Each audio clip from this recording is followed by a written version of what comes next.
20 رمضان المبارک اتوار کے دن یہ چھوٹی سی صورت صرف 41 بار پڑھ لیجئے گا۔ دوستو، صرف ایک دن کا وظیفہ ہے۔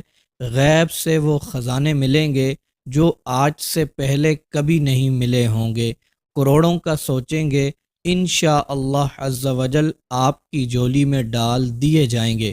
دوستو، یہ ایک دن کا وظیفہ کرنے سے بے روزگاری ختم ہو جائے گی، تنگ دستی سے آپ کو نجات مل جائے گی، محتاجی سے آپ کی جان چھوٹ جائے گی، اور جتنا بھی قرض ہوگا سارے کا سارا اتر جائے گا۔ آپ کے گھر میں اتنی خیر و برکت ہوگی، جتنا سوچیں گے اتنا ہی آپ کو مل جائے گا انشاءاللہ عز و جل۔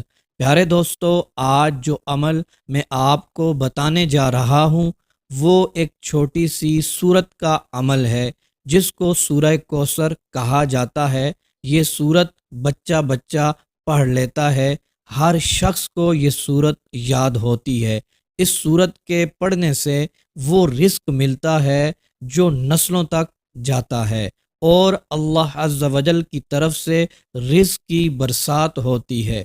دوستو، آپ نے 20 رمضان المبارک کو عصر کی نماز کے فوراً بعد یہ عمل کرنا ہے۔ سب میرے بھائیوں اور میری بہنوں کو عام اجازت ہے۔ آپ نے عمل اس طرح کرنا ہے کہ 11 بار درود پاک پڑھیں اور 41 بار سورہ کوثر کو پڑھ لیں۔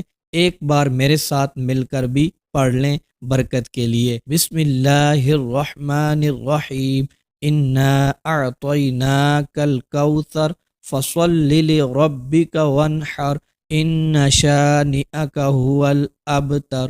دوستو، 41 بار یہ سورت پڑھنے کے بعد 11 بار درود پاک پڑھ کر فوراً دونوں ہاتھوں کو اٹھا کر دعا کریں۔ انشاءاللہ عز و جل آپ کی دعائیں فوراً قبول ہوں گی، اور جس چیز کا سوال کریں گے، جو کچھ اپنے رب سے مانگیں گے، جتنا رزق مانگیں گے، وہ سب کچھ آپ کی جھولی میں ڈال دیا جائے گا۔